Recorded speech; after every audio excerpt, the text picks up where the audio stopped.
Anak muda ini benar-benar berbakat. Hanya dengan sebuah ban bekas, dia berhasil menanam banyak pare.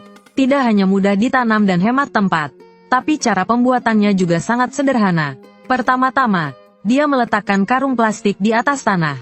Lalu dia menggambar lingkaran sebesar ban di atasnya. Kemudian dia memotong karung plastik tersebut menjadi bentuk lingkaran, dan menjepitnya ke ban menggunakan stapler. Untuk memastikan tanah tetap bisa bernafas, dia melubangi karung plastik itu. Sisi lain dari ban juga dipotong agar memiliki bukaan yang lebih besar. Kemudian dia meletakkan ban di lokasi yang ingin ditanam. Di tengahnya, dia memasukkan botol plastik yang sudah dilubangi kecil-kecil. Lalu dia mengisi ban dengan tanah dan kulit kacang. Dia mengisi hingga hampir rata dengan mulut ban. Setelah itu, dia menanam bibit pare ke dalam tanah di ban tersebut. Jumlahnya hanya membutuhkan 4 bibit kecil saja. Setelah semuanya selesai, anak muda ini mulai membuat penopang untuk pertumbuhan pare. Dia pertama-tama menancapkan 3 batang bambu ke tanah. Kemudian dia menghubungkan ujung bambu dengan sebuah cincin dan mengikatnya erat. Setelah itu, dia menambahkan 2 batang bambu horizontal di atas cincin dengan pengikat kabel. Batang horizontal tersebut digunakan untuk menahan beberapa cincin yang lebih besar.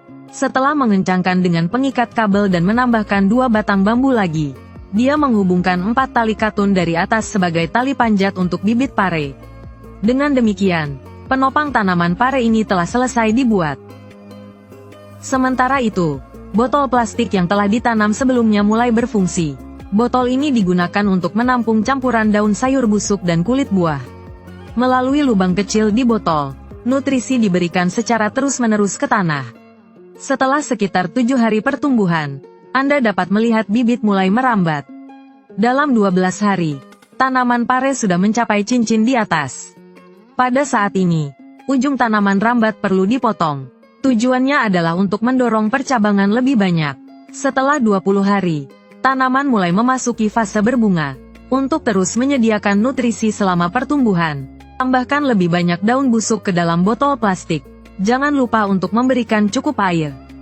Setelah 28 hari, tanaman memasuki fase bunga penuh. Karena penanaman rumahan tidak memiliki lebah pekerja, pada tahap ini diperlukan penyerbukan manual. Dengan cara ini, lebih banyak buah dapat dihasilkan. Sekitar 35 hari, Anda akan terkejut melihat pare kecil yang tumbuh subur mulai terlihat. Dan setelah 45 hari, Anda bisa mulai panen. Pare besar yang segar menggantung di penopang tanaman. Begitu banyak hingga Anda tidak bisa memakannya semua. Jadi, bagaimana menurut Anda tentang cara menanam pare dengan ban ini? Apakah Anda ingin mencobanya di rumah?